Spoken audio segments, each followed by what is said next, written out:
இந்த சீசனுக்கு குழந்தைங்களுக்கு நல்ல ஒரு பவர் பேக்கான ஒரு கேண்டி தான் ரெடி பண்ண போகிறோம். ரொம்ப ரொம்ப டேஸ்டியாக ஹெல்த்தியாகவும் எப்படி இப்படிலாம் பார்க்கலாம் வாங்க. முழு நெல்லிக்காவை நல்லா வாஷ் பண்ணிவிட்டு குட்டி குட்டி பீஸாக கட் பண்ணி மிக்ஸி ஜாரில் ஆட் பண்ணிக்கோங்க. ஒரு விரல் சைஸ் அளவுக்கு இஞ்சியை தோலெல்லாம் பீல் பண்ணிவிட்டு அதே கட் பண்ணி ஆட் பண்ணிக்கோங்க மிக்ஸி ஜாரில். 1/4 டீஸ்பூன் அளவுக்கு பெப்பர் தண்ணி விட்டு நல்லா மையாக அரைச்சிட்டு அந்த வாட்டர் மட்டும் நல்லா ஃபில்டர் பண்ணி எடுத்துக்கோங்க. ஒரு பேனில் கொஞ்சமாக பட்டர் ஆட் பண்ணிவிட்டு நம்ம ஃபில்டர் பண்ணி வச்சுருக்க வாட்டர் கொஞ்சமாக வந்து பார்த்திங்கன்னா நான் நாட்டு சக்கரை ஆட் பண்ணியிருக்கேன். நீங்கள் பனங்கற்கண்டு கூட ஆட் பண்ணிக்கலாம். ஸ்லோலியாக 5 நிமிஷம் நல்லா குக் பண்ணிங்கன்னா உங்களுக்கு நல்ல உருட்டுற மாதிரி ஒரு பதம் வரும், நல்லா திக்காகி.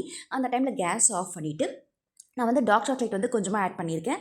அதையும் ஆட் பண்ணி நல்லா மிக்ஸ் பண்ணிவிட்டு இந்த மாதிரி மோல்டில் ஊற்றிக்கலாம். இல்லை நீங்கள் ஆறுனதுக்கப்புறம் கையிலே கூட குட்டி குட்டியாக நீங்கள் பால் மாதிரி உருண்டை பண்ணிக்கலாம். நீங்கள் உருண்டை பண்ணிவிட்டு நீங்கள் ஃப்ரீசரில் ஒரு 10 நிமிஷம் நல்லா செட் பண்ணி எடுத்திங்கன்னா சூப்பரான பவர் பேக்கான கேண்டி வந்து ரெடி ஆகிடும். இது வந்து பார்த்திங்கன்னா கற்கண்டோட அந்த டெக்ஸ்சரில் இருக்கும், கடிச்சு சாப்பிட்ற மாதிரி இருக்கும். ரொம்ப ரொம்ப சாஃப்டாலாம் இருக்காது உங்களுக்கு.